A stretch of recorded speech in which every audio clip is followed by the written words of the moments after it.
This is the CineSnob Podcast. Hello, everyone. Welcome to episode 343 of the CineSnob Podcast. My name is Cody Villafana. I am joined this week by Kiko Martinez and Jocelyn Durand for another episode. Gobble gobble to you both. It is pre-Thanksgiving, yeah, my favorite holiday. Oh yeah, me too. Yeah, no, yeah, because there's no gifts. I like you don't have to worry that about too. that stuff. Oh, see, I agree. Yeah, I love Thanksgiving. and are you canned cranberry sauce or cranberry chutney? I'm making it this year. Oh, see, I like it from the can. My chef sister-in-law laughs because she makes like this really fancy one, and I go for the can. I'm gonna do the fancy one this year. I don't usually I don't usually eat the canned stuff, so I don't know. Yeah, it's good. I have no opinions. I don't fuck with cranberries either way. Oh, I thought you said you're gonna say you don't fuck with Thanksgiving. I was like, no. Damn. No, it's Thanksgiving's good. It's fine. It's fine. It's a C+. Yeah, it's a C+ holiday. C+, B-, just depending on it.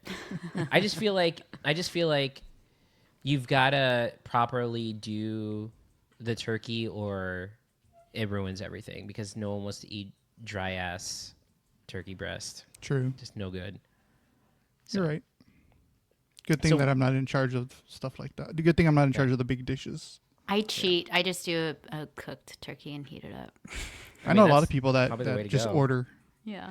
The way to go is that, or to get like smoked turkey, or like smoked turkey breast or something like that that's already been made. I'm so excited. Even just hearing turkey, I'm just like waiting for leftovers. Yeah. All right. Yeah. I love it so much. Yeah. Well, we have a very packed show today, but before we get into our reviews, Jocelyn is our Netflix holiday movie correspondent. I can't believe you're letting me do this. And the season has officially begun with a film near and dear to your heart. It was like literally Jocelyn coded. We're talking about Hot Frosty again? Yeah, no, I wish. Oh man, I gotta add that to the rewatch list. No, yeah, but this is a new film called Champagne Problems, and now it is important to point out that your interest solely lies in Netflix holiday movies that are maybe like in the style of like a Hallmark movie or a Lifetime movie, but correct, on Netflix exclusively. That is your specialty. That is true. Yes, it's a very, very specific niche that I have. Mm-hmm. So how was Champagne Problems? Well, I don't know how many zeros I put, but however, it was like 1 million hot cocoa mugs. Yeah. Yeah. I loved it.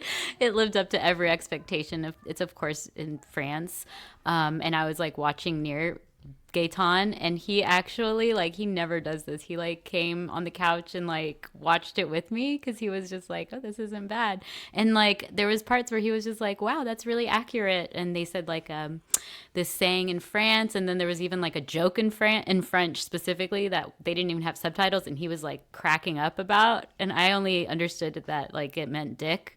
Like they said bits, so I was like, oh, they're talking about the dick or something. But so there's little things like that I was just like, wow, this is actually a lot better than I thought, and thoroughly enjoyed it. No, okay. Cocoa mugs, cocoa. Yeah. No, I think it was like 100 billion cocoa mugs or was something. a lot Oh, of it was zeros. okay. Yeah. It's like a waterfall of cocoa. And Minka Kelly is just so charming. I love like her. Minka Kelly. Yeah. I've always liked her. And it's kind of nice to see her in this role. She's just like charming, and yeah, she's wonderful. And the French guy looked like Gaetan a little, and so yeah, I loved it. Was it Minka Kelly at the end of? She's the one at the end of 500 Days of Summer, right? Oh, I didn't know that. Oh, I don't remember that. I feel like remember Cody when would know they that. when they he's there for a job interview, and she introduces herself as Autumn. Autumn, yeah, that's right. I think that's Minka Kelly, if I'm not I mistaken. think you may be right. Yeah. Yeah, well, and again, just because I feel like we don't have to get into it, but I do think that the plots of these movies are always Ridiculous. fun to listen to. So this is the IMDb synopsis. An executive travels to France to secure the acquisition of a renowned champagne brand before Christmas, but her plans are upended when she falls into a whirlwind romance with a charming Parisian, only to discover he's the founder's son. And the founder's name is Ugo. Within 3 minutes, they were like, Ugo Chavel or something. And I was like, oh my God. Drink every time they say Ugo. It sounds like the synopsis of those vertical series that are popular now. Have you seen those? No. The movies that you can watch on your phone. Oh, vertical. right. Or not movies, but TV shows that have like 82 episodes or whatever. Like Quibbies? I mean, Quibi's not around anymore, though, right? Yeah, but that's the idea, was that you were watching like short form content that you could watch in like 5-minute bursts when you're like on the toilet or whatever. Yeah. That I guess that's what it is. But I see them pop up all over TikTok and other social media platforms now, and they're called vertical series. Like the Netflix holiday movie. The plot is really just kind of it takes a backseat to anything. I mean, it's literally just like that's not important. But then I did show Cody that the next day the French embassy had like screenshotted a picture of it and said, "This is your reminder that champagne comes from the Champagne region of France, and otherwise it's just sparkling wine." So they were like getting in on it too, which is kind of funny. Yeah. We've all been lectured about that, so we know. All right, so thank you for that. I'm sure we'll be checking in with you throughout the holiday season. Yeah, let us know what else is popping up. Yeah. By the way, 100 billion cocoa mugs translates to like a C+ in our rating. That is true. That is true. That is the correct exchange rate of hot cocoa mugs. Yeah. So, all right. Well, let's go ahead and get into the movies for this week. We've got a packed show. We've got 6 movies on the agenda today. So, let us tarry no further. Here are this week's reviews. First up this week, we have Wicked for Good. This is the follow-up to last year's smash hit Wicked, an adaptation of the stage musical, and. I think interesting. So again, this is going to maybe color my review at the very least. You know, I have never seen the stage show, but I think its reputation amongst those who are not like fanatical about it is that the stage show, the first act of the stage show is much better than the second act. That is sort of everything I've ever heard about that show. And the film separated it at the act break, as far as I know. And this is basically Act 2 of the musical and Part 2 of the movie with basically the same cast. I don't recall really anyone all that different in this that wasn't in the first one. And picks up where we left off with... actually, it picks up a little bit of time after, actually, which is... Elphaba has been named through propaganda as like the Wicked Witch of the West, and continues to battle for animal rights. And Glinda is now basically like the wizard's, the face of the wizard, the public facing part. And gosh, I don't even know how to like appropriately summarize the plot here. Let's see what Rotten Tomatoes says, because I don't feel like trying to break this down. You don't feel like thinking about it? It's not even important, really. Elphaba, now demonized as the Wicked Witch of the West, lives in exile. Glinda has become the glamorous symbol of the goodness for all of Oz. Glinda's deployed to serve as the effervescent comfort to Oz. Oh my God, this is a long synopsis. That's exactly what it was about. Wow, that's amazing. Yeah, and then she attempts to broker a reconciliation between Elphaba and the wizard, but those efforts will fail, driving Elphaba and Glinda further apart. Wow, it's like whatever. Ukraine and Russia here. Yeah. So it was very heavy. Yeah. So I recall thinking that the first Wicked was okay. I think that it sort of excelled on the performances, specifically of Cynthia Erivo and Ariana Grande. And there were a couple of like really good songs in it, carried by a bunch of stuff that I felt like was not all that great. A lot of world building that I feel like didn't really pay off. I didn't like the look of it. It's very sort of like colorful and sleek looking. And both of these movies are like a combined like 5 hours. I think they're like each over 2.5 hours each. I left thinking that this movie is like whatever. It's perfectly fine. This movie, I find to be like quite bad. I feel like, at minimum, the songs are extremely unmemorable. There's no sort of like Defying Gravity from the first one moment, or like Popular, or like some of those bigger songs that really kind of like jumped off in the first one. I can't even think of one like real memorable song. Like the only one I remember is because it's basically serves as like foreplay as part of the as before two characters get it on in this PG movie. And that's the only song I really remember. There's not like, again, like those show-stopping vocal performances or anything like that. So it's missing that piece of it. And I think I'll let Kiko speak to this more, because I don't want to take his entire point of the last one. But, you know, Kiko talked a lot in his previous Wicked review about how, like, you just don't like the story. You just don't like the idea that they are... That's it. That it's like Wizard of Oz, and they're like retconning everything and giving stuff a bunch of different backstory that doesn't exist or need to exist. And I feel like the first movie is like, okay, I can understand this idea of, you know, showing that maybe there was a little bit more to the Wicked Witch and like there was more depth there. Right. At minimum, sure, fine, whatever. But this movie basically solely only exists to retcon the plot of The Wizard of Oz. And that's all this movie does throughout the whole thing. Every single thing. And now it's made worse because, again, providing context in a prequel form, sure, whatever. Now we're working with, like, the concurrent events of Wizard of Oz and stuff that's happening off screen in The Wizard of Oz is now happening in Wicked that is turning everything around. It's making other characters have backstories that they don't have. It's giving characters different motivations than they have. It just serves to change everything. And it feels so needless, so pointless. I don't understand why it exists. And this is coming from someone, I have no particular like reverence for The Wizard of Oz. It's like not one of my favorite movies of all time or anything like that. But it is just one of those things where I just don't understand the point of any of it, especially if you're having like these unmemorable songs and stuff like that. All it's really doing is just like changing the plot lines for the sake of its own story. And even this plot lines of its own story are not all that interesting. You know, you have two characters basically going through the same arc of like being with a woman that they don't actually want to be with. So they double up on that narrative.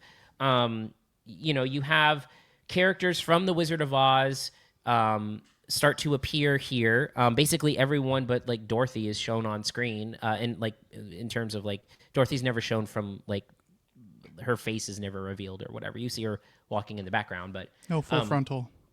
That's not what I want to say. But how old is she in that movie, Kiko? You sick person. And so you get these like character reveals, you get these turns that suck. And I think the other thing that really suffers here is that basically no side character pops off screen whatsoever. This is all about Glinda and Elphaba, and that's basically it. You know, you have your characters who do turn into Wizard of Oz characters who are basically sidelined for half the movie. You have, you know, your side plot characters of like someone like Bowen Yang, who is in the first one a fair amount, has like what 2 lines in this movie. You know, the character of the sister of Elphaba, again, just basically gets, you know, relegated to like this very small like 2-scene role, and then becomes like again another major, you know, character of Wizard of Oz as part of that. So it just is like I just got so tired of this, say like, hey, remember this? You thought you knew what this was? Not so much. And just imagine that for 2.5 hours of just sort of like these reveals. So for me, I think every part of it is bad. I don't like the way that it looks. I don't like the songs. I don't like the plot. I think that it, you know, just retconning the whole thing makes no sense. And to me, this is a very unenjoyable watch. But Jocelyn, what were your thoughts on Wicked for Good? Sure. So I have to. It feels like they had this idea and then they had to just try and make it work, and it doesn't make any sense. Like even all the reveals that you're talking about, like this character becomes that character, like, oh my God. And it's like, but why? It was like to save them. Apparently, I still don't understand like why The motivations can can change it doesn't in the make middle any, of a scene. It doesn't make any sense. Yeah. That's what my problem with it is. I feel like they had this idea of like, oh, this is going to be the prequel and this is like going to reveal all of the reasons why, and it doesn't reveal anything in my opinion. I think For Good is the breakout song. I think anyone who loves the musical, that's the one that they're going for. But honestly, I don't remember Cynthia Erivo being so bad in the first one. I really didn't like her performance in this one. I think Ariana really kind of carried this one for me. I don't know if it just felt inauthentic. And I just really wasn't interested in anything that was happening. I think Glinda was maybe the only shining moment for me. I kind of did like to see, you know, her character, and I thought that Ariana Grande brought like the only kind of like humor and fun to the movie. Other than that, I just totally agree with you where they were just really trying to make this story work. And I even messaged you in the middle of it. I was like, why is this a telenovela? Like, it's so dramatic and it's so like this person's sleeping with that person and now they're upset and I'm just like, what am I watching? Like, this is like some bullshit telenovela. And I just really disliked it. So I agree with you on most of your points there. Yeah. And Kiko. I don't mind the ambition behind this stuff, you know. Like I understand, like, oh, let's do a prequel where do the witches come from, right? Well, I mean, that's fine with me. I think that's a great idea if they had, you know, done something interesting with it. You know, next we're gonna get like, oh, let's do a prequel on the Flying Monkeys. You know, if they're gonna keep on doing these types of movies. So I actually like to see that. I would too. Yeah, a rom-com on the Flying Monkeys. I'm like, yeah, oh, there I you go. like that. So yeah, I mean, call me a wicked hater. I definitely didn't like the original stage production or the first film, although I can recognize, like you said, Defying Gravity, you know, is a great song and popular as like a, you know, the perfect Broadway musical earworm.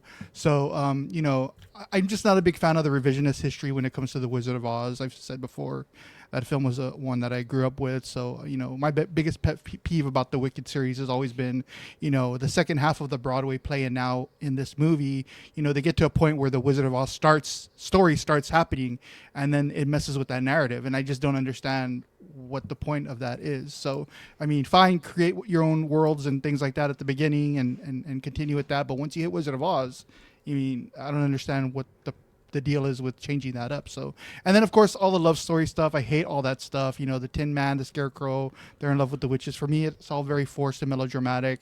You know, it felt you know, instead of, you know, enriching the mythology of the Wizard of Oz, all of those romantic subplots just like really cheapen it into this soap opera, you know, wasteland. And I just couldn't buy it. And so yeah, again, it wasn't surprising to me that I was not gonna like this film, even though I tried to go in with an open mind, because I gave the first one a C+. So I was right on the edge because of the music specifically. But yeah, with this one it didn't work in any way whatsoever for me. So Yeah.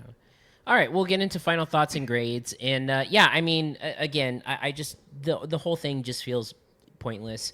You know, and I think its only reason for existing as a like the piece of art is to needlessly retcon the events of the Wizard of Oz that don't add anything to the lore of the Wizard of Oz. Like I watched like Doctor Sleep the other day, and it's a little bit different because it's like, you know, it was you know, the source material is from the same writer and everything, but you know, Mike Flanagan takes, you know, The Shining and adds to the lore in a way that makes The Shining more interesting, right? And that can be done.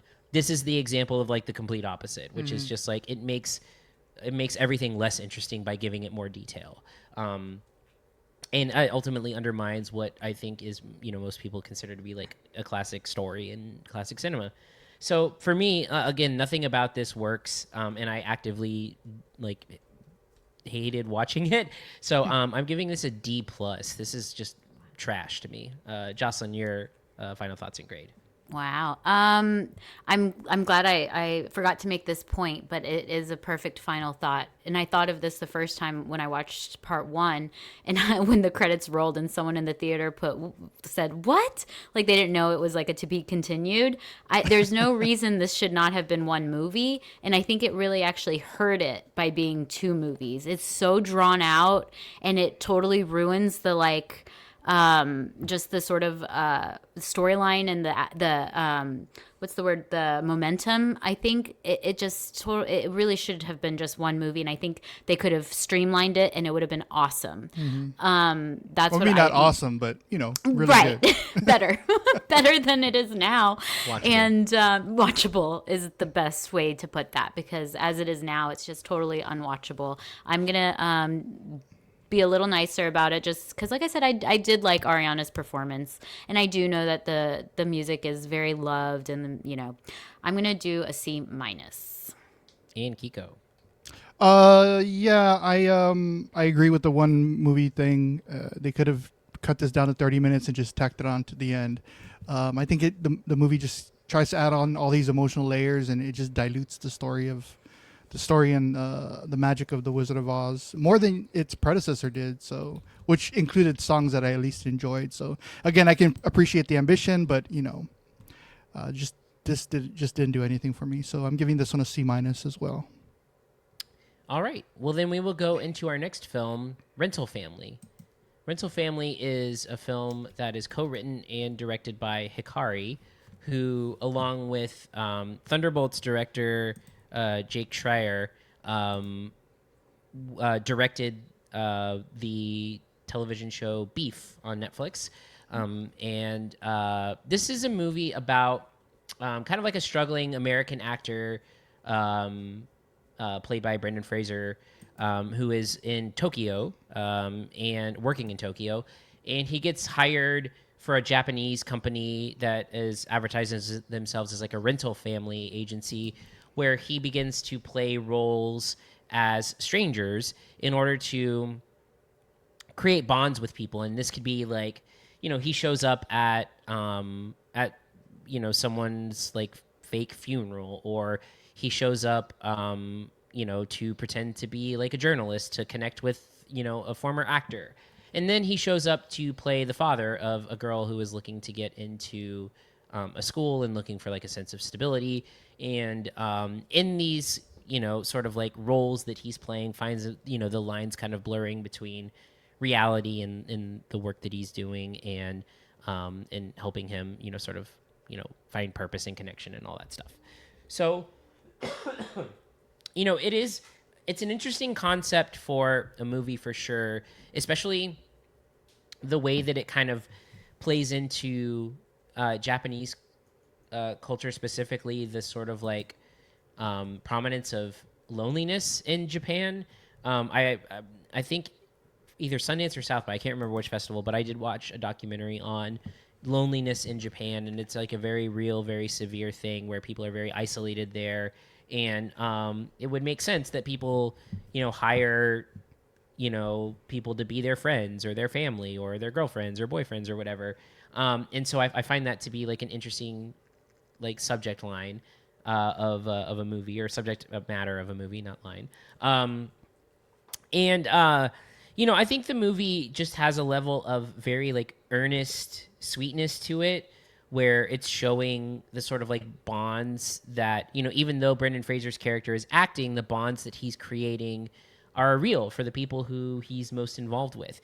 So much so it kind of reminded me of a completely different thing of the Nathan Fielder rehearsal kind of thing, where yeah, you're right. Where in that show, Nathan pretends to be a father to a child, and the child ends up getting like too attached, and it becomes too real for the child, even though the child knows that it's an act. I forgot about that. Or even something like Jury Duty. I mean, they have those emotional connections that he makes. Yeah. Now, this is a little bit different because in this movie, like, the little girl does not know that this is not her real father. She believes that it is her real father, and Brendan Fraser's character is like stepping in as that.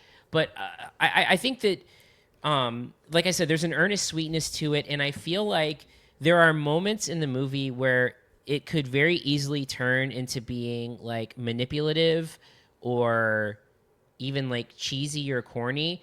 And I just think that Brendan Fraser's performance here just like grounds and levels the whole thing, where it's so authentic. It's such a like emotionally vulnerable performance from him. It feels very real. It feels very lived in, and I don't think that there's like a false note in the performance that he has. And I actually think that it keeps the movie from hitting those notes, right? Because I think, if you look at the plot line of this guy pretending to be a girl's father and she really believes that that's the case, that could be seen as like, mean-spirited or like they're or like exploitive or something like that. But the bond that they have because of Brendan Fraser's performance makes it feel like really sweet, and then also the way that they kind of deal with it delicately really works. I think his connection with the man who, he's pretending to be the journalist, again, another bond that feels very real, very lived in, very earnest.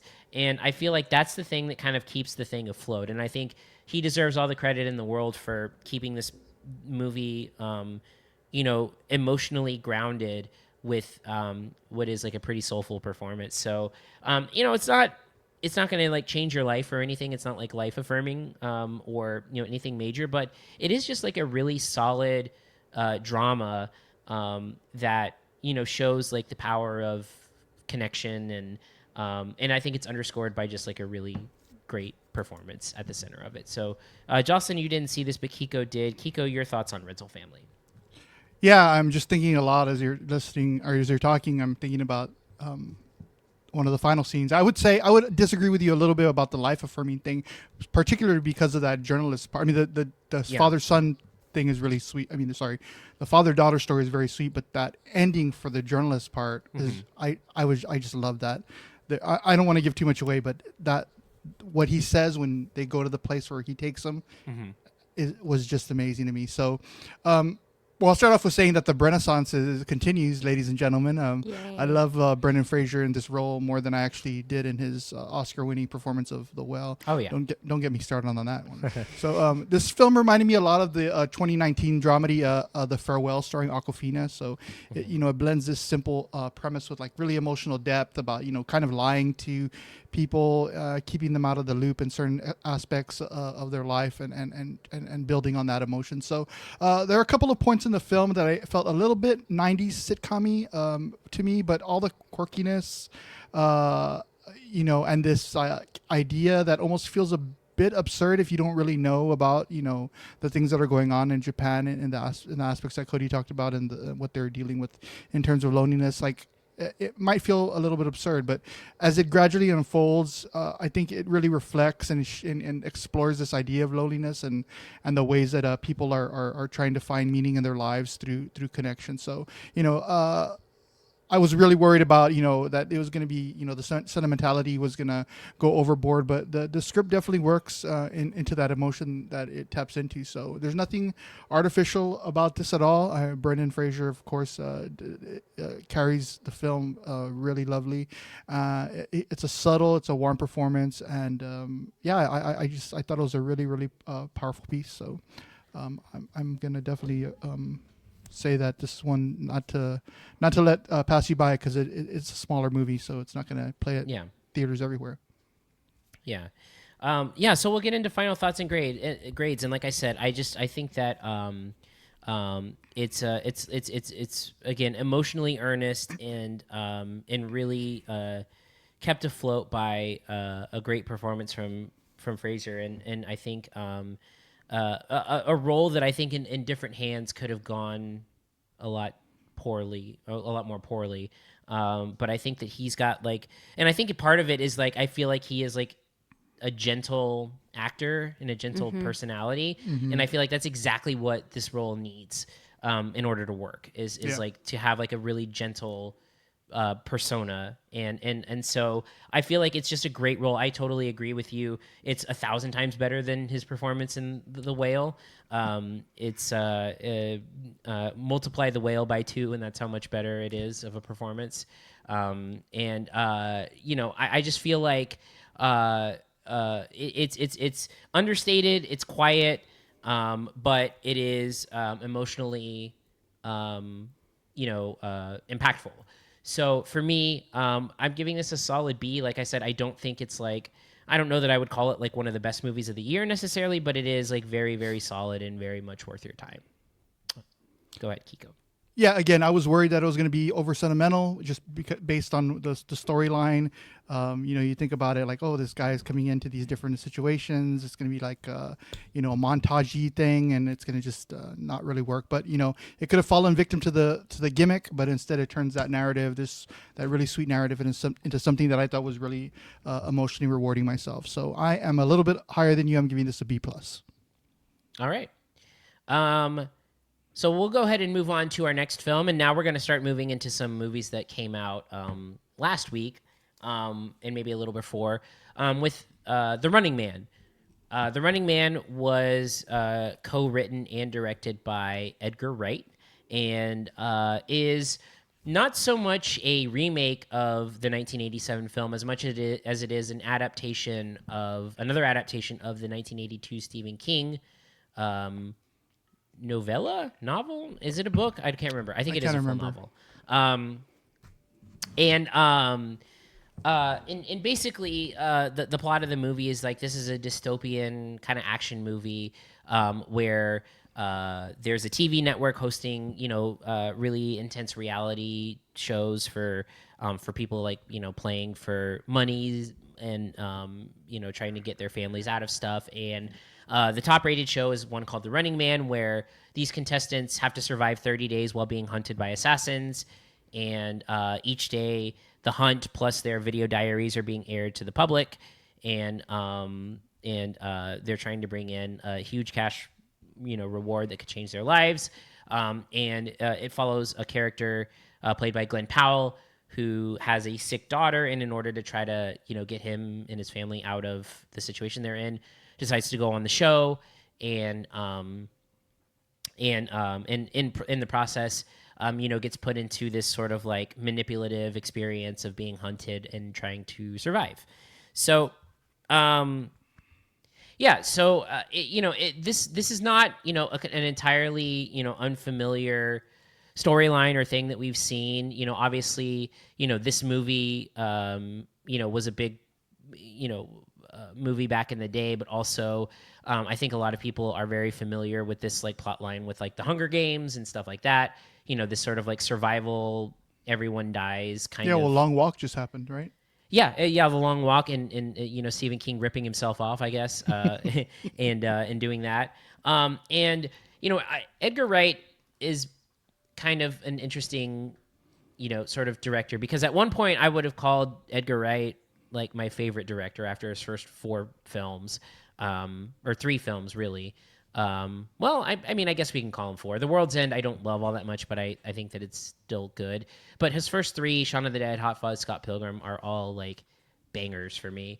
But post working with that Cornetto trilogy and Scott Pilgrim, his career has been kind of like lackluster in my opinion. He made Baby Driver, a movie I think is just okay.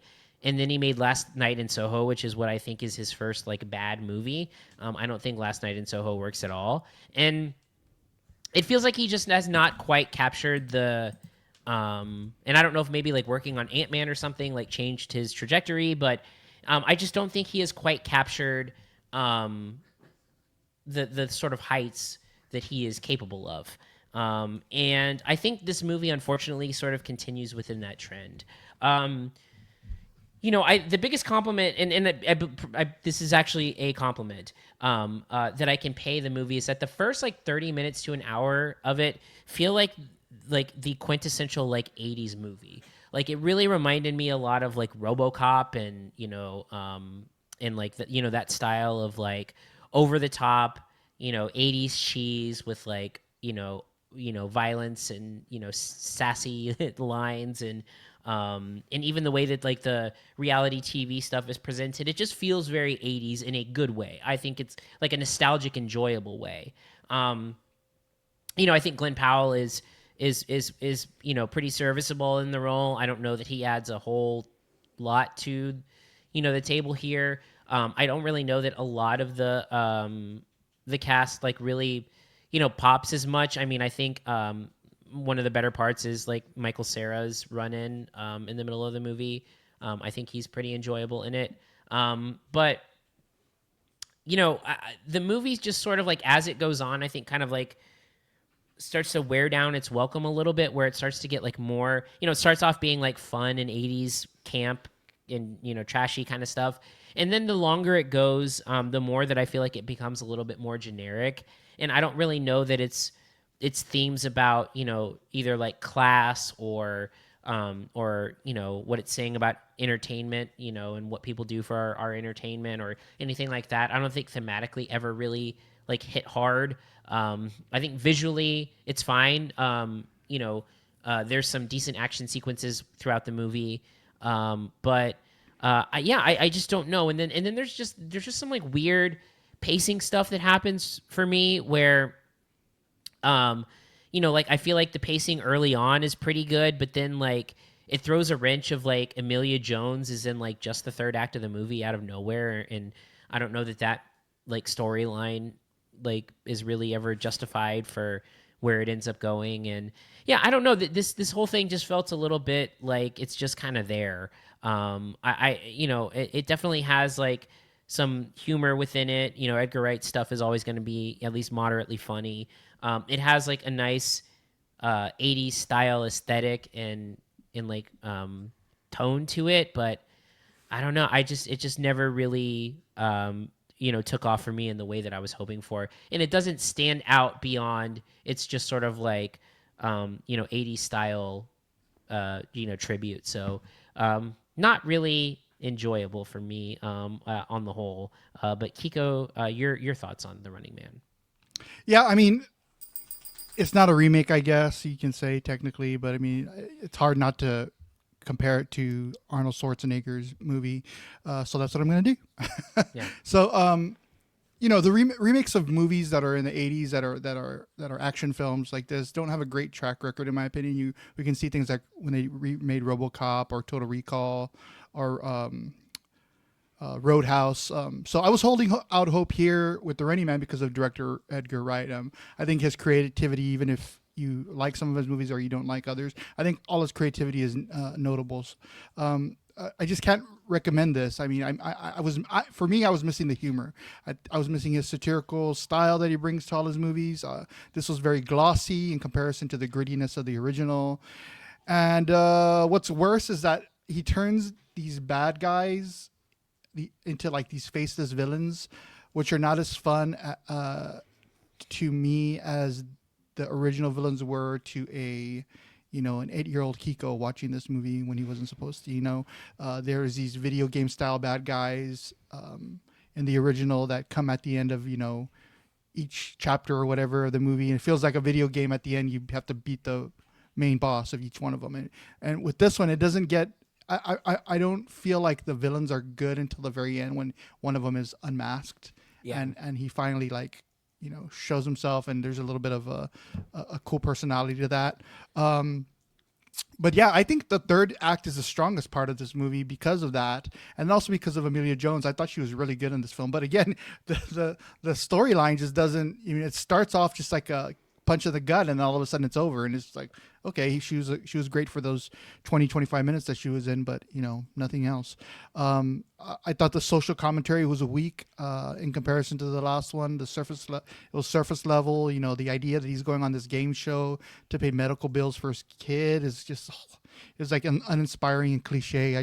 I found it just really, really boring when you think about the original and why he was there and why he was put into the prison, and then later on moved to the game show itself. So yeah, you said it perfectly. With I love a lot of Stephen King's work, but he recycles himself a lot. So this doesn't really say anything different than he said in countless movies before. And I'm gonna get blasphemous here, but I'm really not a big Glenn Powell fan. He hasn't won me over like he has a lot of people, even though he's a Texas boy. So hopefully we'll see him something in the future that is worth his while. So thumbs down for me. Yeah, we'll get into final thoughts and grades. And again, for me, I appreciate the 80s aesthetic. I think it's a strength when it's working well. I just don't think that this movie has enough of the signature Edgar Wright sort of like style or humor or anything else to make it feel any different than something that any other director could have made. I don't feel like this feels like his thing. Like even though it's a movie I don't love, Baby Driver feels like an Edgar Wright movie to me because it's got style and slickness and great soundtrack and humor and all of this other stuff that like feels like it. These last two, Soho and this one, to me do not feel like they have his fingerprints on them, which is disappointing because he's such a creative and fantastic voice in film that I just want that to shine through. Interestingly, too, because he usually writes all of his own stuff. So I don't know what's going on there. Maybe he needs to work with Simon Pegg and Nick Frost again to get those juices going again. And I do think that they do plan on working together again at some point. But yeah, for me, not terrible, like watchable, enjoyable in parts.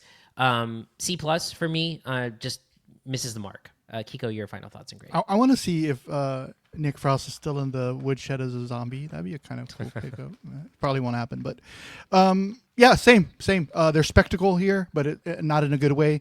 And I thought Edgar Wright, I thought his creativity would inject some humor into this, but it's missing throughout. So I choose grit over glossiness, and I'm giving this a solid C. All right. Next up, we have a film called Keeper. Keeper is the new film by director Osgood Perkins, who has been on a string of making horror movies of the last few years, of a pretty prolific last few years. Sort of breaking through with Longlegs last year, and this year he made two movies, The Monkey and Keeper. And this is a movie starring Tatiana Maslany, who many people may know from the TV show Orphan Black. And she plays... you know what? I'm just going to give the synopsis here. Terrifying visions plague a free-spirited artist when she travels to a secluded cabin with the doctor she's been dating for 1 year.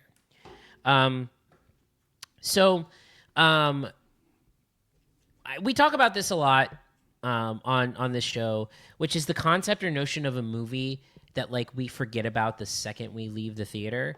And this is like the blueprint for that type of movie, especially because I saw this movie, how long ago? A couple of weeks ago, 2 weeks ago, something like that. And I don't remember a goddamn thing about it. I remember some cake. I remember some weird vision stuff happening, but the general plotting of the movie, I just don't remember because it's so unmemorable. And it's disappointing because Tatiana Maslany is like a really, really, really great actress. Yeah, she's awesome. I've always loved her. Yeah, and she's done really great stuff. If anyone has never seen Orphan Black, she plays like 20 different characters in that show. Like literally, she plays like clones of characters, and like she's just incredible. And she's great in that Jake Gyllenhaal Stronger movie. Just a great actress, and it's not like she's doing bad work here, but it's just caught underneath this like nothing plot that's like I like the thing that I can't stand with a lot of like modern horror is the stuff that's like all vibes and nothing else, and I feel like this movie falls victim to that, where all it is just like creepy vibes. I will say in the third act, it does have like some memorable looking like creature design. I think like that is like genuinely kind of spooky, scary, but this movie is just a nothing. And the other thing about it that I really don't like is, the person who plays the person that she's dating is played by Rossif Sutherland, who I think gives a genuinely terrible performance. I think that he is really, really bad in this movie. Yeah, he was. I don't know where he came from. Who is he? He's fucking Donald Sutherland's son. Oh, is that who he is? Yeah. I kept on seeing somebody's face. He is the half-brother of Kiefer. I said Kirk. Yeah, half-brother of Kiefer. So I guess different mother, but he is literally Donald Sutherland's son. He looked like Josh Brolin to me. Are there any connections there? I don't think so. I kept on seeing Josh Brolin's face. I was like, this is like a chubby Josh Brolin with a beard. And if you look at his like IMDb, he has like a lot of credits and stuff like that. He literally feels like he was pulled off of the street into these scenes.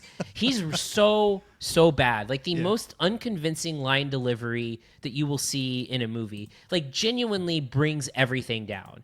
He's terrible. And there's not a lot of performances I feel like you can sit here and call terrible. This is a terrible one. And so it's just like this like typical like horror, some kind of like trauma gobbledygook going on here that just like does not work for me at all until it gets to like the physical manifestations of stuff, which again has a little bit of creepy character design. Tatiana Maslany is innocent here. She's doing perfectly fine work. But it's just a nothing plot that just tries to coast on vibes and does not work at all for me. Kiko, your thoughts on Keeper? Yeah, we're right on the same page. In comparison to what most critics would consider the top modern horror directors working today, like Ari Aster and Robert Eggers, I just find Oz Perkins to be highly overrated. I haven't liked anything that he's put out, especially Longlegs. I didn't get. I love Longlegs, but but that's the only one I like. The monkey is terrible. So yeah, I don't think he's on the same tier, but I'll give him credit for his ability to build a few, tense, slow boil scenes.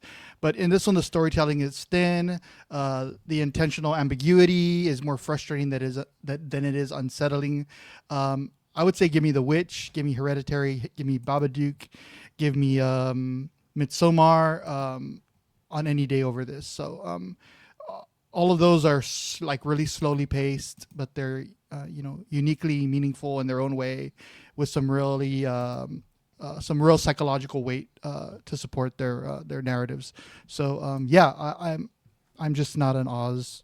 Hey, we're doing there's an Oz director, and Oz Perkins should direct the next. Do you know that they're going to make more Wicked movies, right? I read an article today that said that they owe it to the fans to keep on going. Anyway, I wasn't a fan of Keeper at all. It's just all atmosphere and no content at all. Yeah. All right. So final thoughts and grades. Again, I don't have too much to say about this. Bad movie. It's a movie that again tries to coast on vibes without anything of substance attached to it. Tatiana Maslany, totally fine performance. Rossif Sutherland, awful. And just a movie where, like I said, it will leave your head the moment that you leave the theater. Just nothing on the bone here. I'm giving this a C-. Yeah, I thought it was vague. I thought it was underdeveloped. It relies on just darkness, the atmosphere to keep the heartbeat racing and the scares coming. I wasn't a fan of the monsters at the end. There was one with a long neck that I kind of laughed at when it came out. But it has no emotional depth, no character development, and I just thought it was tedious and hollow. So I'm giving this a solid C. All right. So we've got a couple more, and the next one that we're going to be covering here is Nouvelle Vague. Jocelyn, is that proper? Good job. Yep. Thank you. This is a great. movie directed by Richard Linklater, and it is a film that is entirely, well, not entirely, but like 90% in French. And it is a movie that basically follows the shooting of the 1959 film or 1960 film Breathless by Jean-Luc Godard, and basically shows the sort of French New Wave directors sort of like supporting one another in preparation for the shooting of this movie. And this is Godard's debut feature film, and the sort of risk that it took to get this made, and then follows like the shooting of that film. So in the spirit, the Disaster Artist, right? What? I said you should have liked this. You saw this, right? I was just comparing it to the Disaster Artist. Yeah. Well, that'll come up in a minute. So in the spirit of full disclosure, I've not seen Breathless. I don't have reference points for that. Probably helped the movie. And yeah, so for this one, again. Wait, have you seen any Godard? Probably not. I would have to look at the IMDb, but probably not. Okay. I haven't seen a Band whole of lot Outsiders? No. Okay. I haven't seen a whole lot of French New Wave. New Wave. Yeah. That makes me so sad, Cody. That makes me so sad. let's save it for later. I don't need to be lectured right now. So, talking about interesting filmmakers, I mean, Linklater is at the top of that list where he's made so many different movies over the course of his career where this feels like completely different than anything he's done before. And I have to say, I really enjoyed the first third maybe of the movie where I feel like it has a great vibe. You get a lot of like the dry humor of a lot of the French filmmakers interacting with one another. You get a lot of like humor out of Godard's sort of like I don't know what you might call it, but it's like a confidence or arrogance, whatever line it's towing, and his insistence on making things the way that he wants, and like the idea that he's kind of like like your typical sort of like particular artist kind of thing, and I just feel like it's a really enjoyable vibe for the first third of the movie. The second and third act of the movie, which kind of features the shooting of Breathless, I feel like the movie is like perfectly fine. I feel like it loses a little bit of its magic in the second and third act, particularly because of movies like the Disaster Artist, movies like Dolomite Is My Name. There's a lot of great movies about making movies, and I think the one thing about those types of movies that I think are so enjoyable is like the spirit of filmmaking that comes through, where like everyone there is like having a blast. You're getting to see like behind the scenes stuff. You're seeing people hustle for, getting shots. And like, I feel like that's like a really fun sort of encouraging storyline. And this to me just feels like they're just like recreating shots in the movie. And you get to see Godard sort of like direct those things or like deflect or, avoid, the studio interference and stuff like that. And for me, the second and third act are not really all that fun. It just feels like it's kind of going through the motions and just becomes just like a point of reshooting or showing how the movie was shot. And so that's where it kind of loses me a little bit, where I like the vibe of the third act. First act. I like the establishment of the characters. I like the look of it. It's shot in like 4:3 black and white. I think the performances are really solid from everyone involved. I think there's a lot of really funny humor. I think it's clever. But I think just like the reenactment scenes or the directing scenes just sort of like lose a little bit of the luster for me. So it's not bad by any means, but as someone with no sort of connection to Breathless, like seeing these scenes recreated just didn't really resonate for me. Nor do I think that it has like the element of fun of filmmaking to sort of like carry it on its own. So for me, that's where I am with it. But Jocelyn, we'll put you up next here so that you can talk about Nouvelle Vague. I used to have a New York Herald Tribune shirt that my friend got me from Breathless, obviously. And I don't know, I lost it in one of my moves, but I wish I was wearing it right now. Also, I will say, I think this movie is the reason I cut my hair.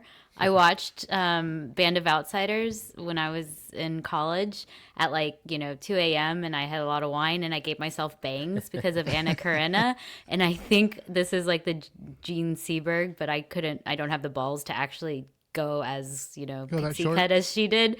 But I literally later I was like, oh my God, I think I cut my hair because of Nouvelle Vague.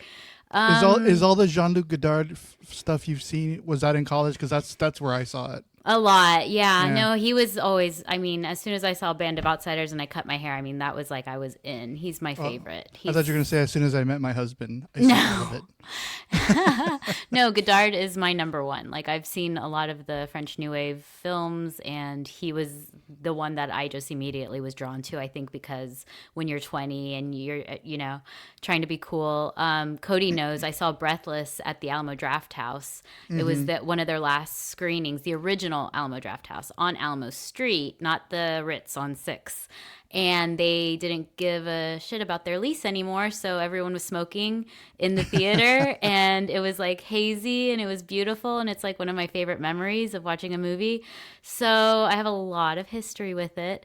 And so like Cody said, I was either going to love or hate this movie, and I absolutely loved it. to the point where I was like cheering the first time they made a jump cut, because their Linklater is definitely, drawing on the sort of the camera work that the French New Wave did. Even the introducing the characters as they come in was so cool. I feel like he really did such a good job, and you can just tell how much he loves it, of paying homage to it, and by embedding that into the movie, doing the same things that they did, which I'm just like getting chills. It was so fun to watch. I will agree with Cody. And I think maybe it was because they were trying to keep it a tight, what did I say, 147, which I was really happy to see, like a real tight runtime, that it really did feel like they spent so much time building and setting this beautiful story up that when they started making the film, and especially the ending, it just started feeling like they were just kind of checking the boxes to kind of get it going, which I was like, I don't care. I was just on board by then. It wasn't perfect, but I think they did still do a great job. And then really only one complaint was that I wish at the end, when they were talking about the actors, I wish they had showed the real actors. Like when they were talking about Belmondo, they were showing the actor who played him. And I'm like, no, I wish they had just put like 10 seconds of him, like the real person, and the real Jane Seberg. And I think that would have made it just end like really perfectly for me to actually see the people that these actors had been playing. Not to say these actors didn't do a great job. I mean, like Godard, I was like, oh my God, he did such a great job of looking like him, of like being like him. Just this, like, what did they call Godard? They called him like the petulant teenager. I can't remember the exact quote, but he's kind of like, he was always the child of the French New Wave. And I think they just did a great way of making him really like embodying that, but still being incredibly charming. And I will say one thing they mistranslated on the English version. They say something like, if they want a French New Wave, we'll give them the whole wave or something. And instead in French, they say we'll give them the tsunami, which I was like, oh, that's like even better than what they actually put on the subtitles. But that's just the benefit of watching with someone who speaks French. So yeah, I really loved it. I think it was such a great little love letter to the French New Wave. Good job, Richard Linklater. All right, and Kiko. Yeah, I really liked the film a lot. I thought Linklater did a great job, like fully embracing the spirit and especially the visual language, like Jocelyn was talking about the French New Wave. I probably have seen less than Jocelyn, but I remember seeing Breathless in college, Band of Outsiders, and there was one, what is it called? Contempt. Has he made a Marvel movie or no? No. Oh, I've seen Contempt too.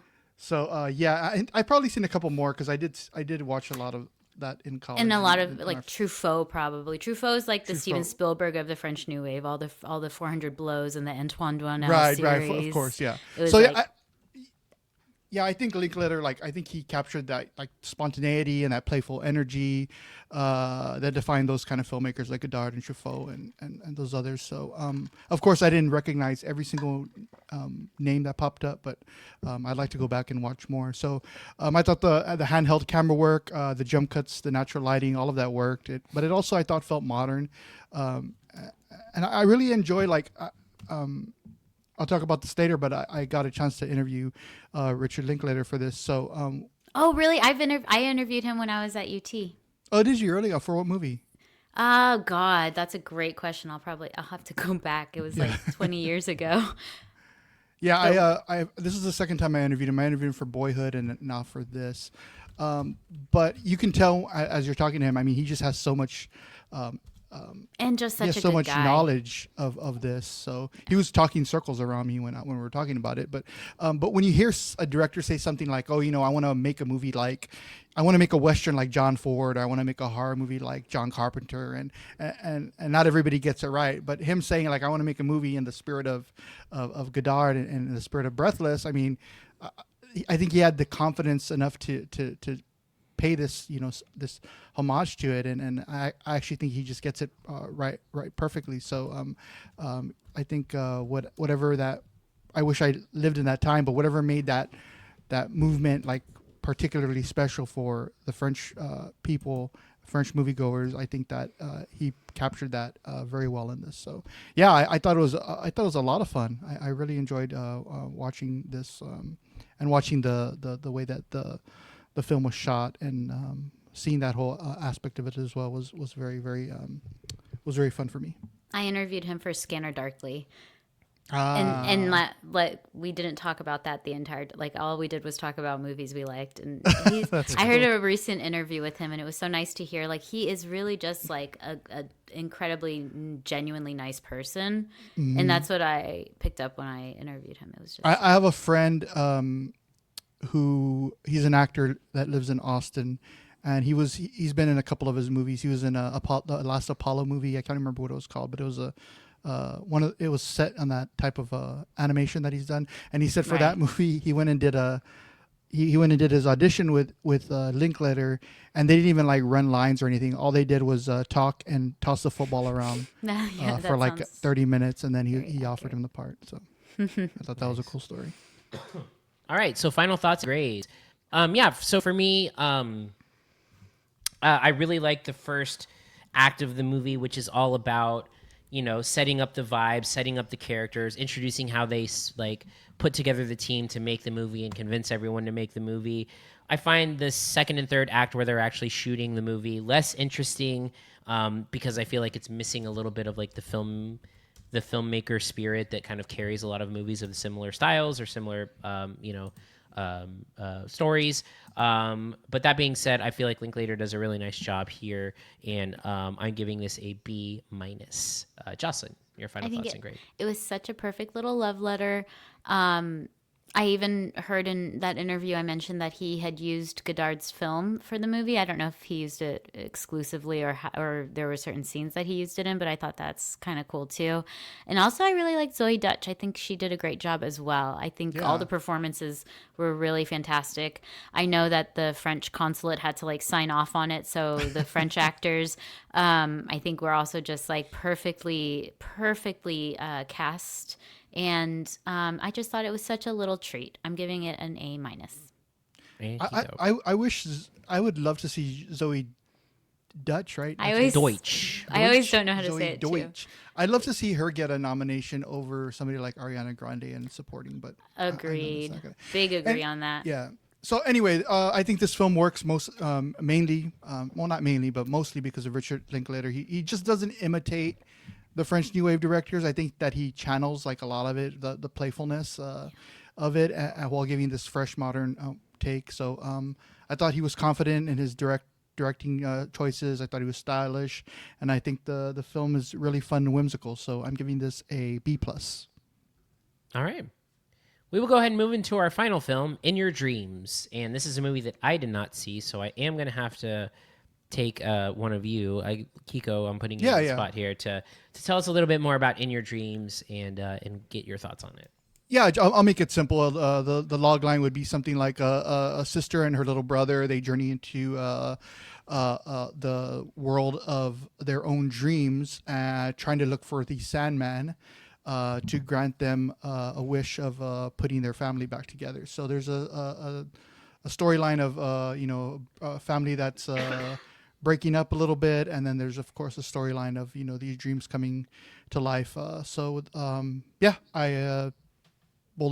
think we should let Jocelyn start on this one. So I really knew not a lot going into this, and just that it's animated. And I was actually pleasantly surprised by it. I found it incredibly funny.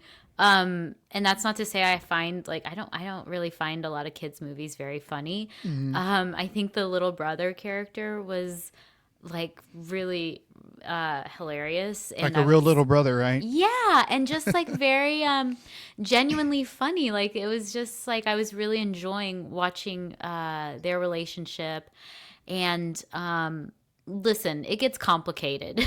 Like the dream situations, the universe that it's like trying to create, I'm not quite sure I even understood like what they were trying to do. They were at one point doing lucid dreaming, and then they were trying to like figure out how to stay asleep during certain things. And I was like, I don't care about like the ins and outs of the particulars of all that. I just really enjoyed it and thought it was like quite funny.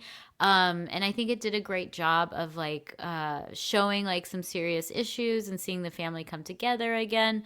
Listen, for like a kid's movie, I don't know. I feel like you can't have your expectations very high, and I didn't. And I think that this one really met those expectations. And like I said, I was like not sure what I was going to get, and I was pleasantly surprised. I will say I did not watch with my kids though. And I'm glad I didn't. I think it was a little too scary. I have young ones. And there's some peril. I always like to say, Oh yeah, the PG peril. Peril is the perfect word for like what you don't want to see, what really triggers, like a 5-year-old. So yeah, no peril for them. I think there was some peril. I think I read somewhere. I guess some moms were walking out of the movie, walking out of Wicked for good because of the sex scene. Sex peril. Sex peril, yeah. Oh my god, that cardigan was so funny. The cardigan is like living online right now, and it's cracking me up. But anyway. As much as I hate Wicked, I keep on going back to it. Anyway, yeah. I have a 9-year-old son and a 14-year-old daughter, and that dynamic between those two characters was exactly what I go through daily here. Literally, like so. Your It's just like I'm gonna do whatever I can to annoy the hell out of you for the entire weekend, and there's nothing you can do about it, right? So I really connected to the those two children. I thought it was a really sweet story, very very very funny. I was surprised at how funny it was, especially the little boy. I thought it balanced this imaginative world with really sincere emotional storytelling that felt it was both fun and heartfelt. So I thought the animation itself was really fun. It pulls you into this dream reality which kind of reminded me of the dream sequences in the Inside Out films. So I really enjoyed that. I thought all the humor landed. It was really it felt breezy, basically, just overall. Just kind of went through everything, and the storytelling in terms of the divorce aspect was really sad and sweet at the same time. So I thought this was. When it comes to animated films, Netflix is doing a pretty good job, I think. I mean, they put this out. They put the Mitchells versus the Machines, which is which I thought was amazing. Of course, K-pop Demon Hunters is all the rage. Which, to be honest with you, we didn't review it when it came out, but that movie will surprise you if you haven't seen it. It's really good. So yeah, I thought it was smart enough for adults. A little bit high concept. Well, that's not the right term, right? A little bit, you have to think about it a little bit in terms of the some of the dream sequences. But I thought it was fun enough for kids and just left a really big smile on my face overall. So, we can go into final thoughts. Mm-hmm. Yep, I'm just going to echo everything you said. I totally agree. I was pleasantly surprised by the humor. I found myself like really enjoying myself, which I was not expecting. I think it got a little complicated though with the dream sequences and all that, and how they were like the what's the word? It's not like the reality, because it's not a reality, but just sort of the ins and outs of that whole thing just got a little complicated for me. But I will still I'm going to give it a B, solid B.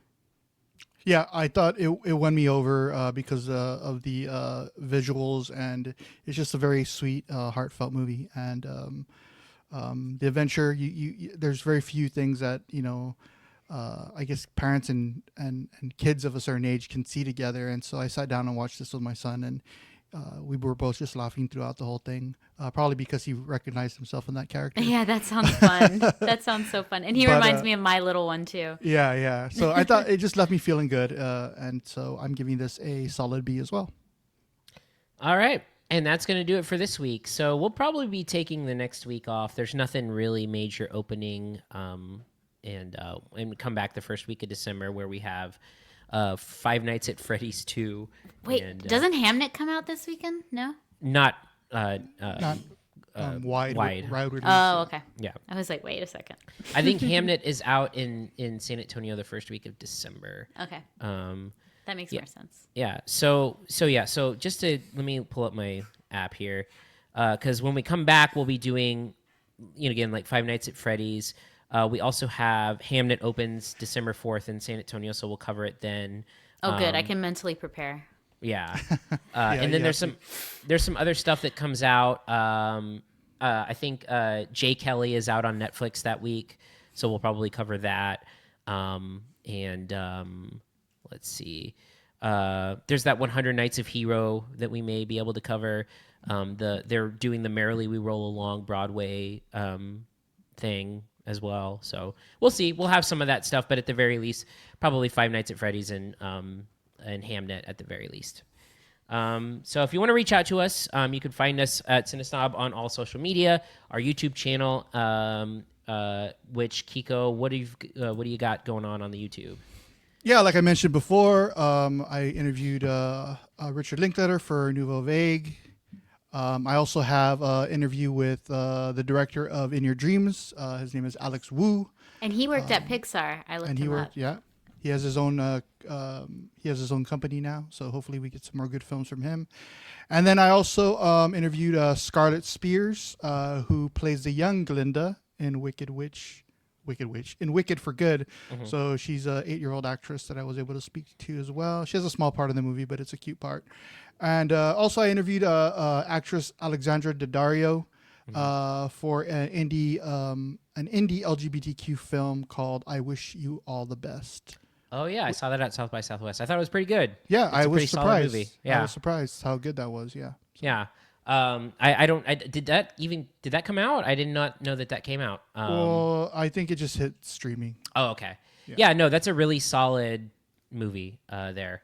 And then also I saw that you reposted your interview with Udo Kier, who recently passed away. Yes, Udo Kier just passed away. I was very sad to hear about that. He's just a really, really, just a really great actor. I mean, he's known for his villainous roles, of course, those piercing blue eyes. I interviewed him back in 2000 for one of my favorite. Wow. Sorry, not 2000. 2020. Kiko, that's crazy. I am I cannot believe you got to interview Udo Kier. That's crazy. For one of my favorite movies of that year, it was called The Painted Bird.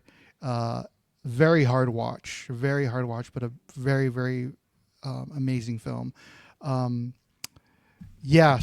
I talked to him about that, and then he talked a little bit about his past work. He showed me some of his art that he's sitting in a room with a piece of two pigs having sex, so he was pointing it out in the background. He's like, "This painting is for my friend. It's called Making Bacon," and so I was just laughing about that. That's awesome. He did a little bit of acting during the interview. So yeah, I was starstruck watching him. So sad to hear that he passed away. And I actually saw one of his a movie that he's going to be coming out in. Looked actually interesting. I think the trailer just dropped today, called My Neighbor Adolf. Oh yeah. So he plays what a neighbor thinks. He plays a character that might be Adolf Hitler after the war, and his Jewish neighbor believes it's him. So he's kind of like peeking over the fence to see if it really is him. So it looks kind of like a satirical type film. So we'll have to see that one when it comes out. But yeah, check it out if you're a Udo Kier fan. It's a really good interview. All right. And that's going to do it. So please subscribe to us everywhere you get podcasts, on YouTube. Check out the videos and interviews on the YouTube channel. And that'll do it. So we will see you next time, and it'll be December, and we'll really in the thick of awards season. So from here on out, it should hopefully be a lot of those types of movies, and our top 10 list is anxiously approaching as well. So that'll do it for this week. We'll see you next time. Thank you for listening to this CineSnob podcast. To read reviews, interviews, and more, visit cinesnob.net. See you next week.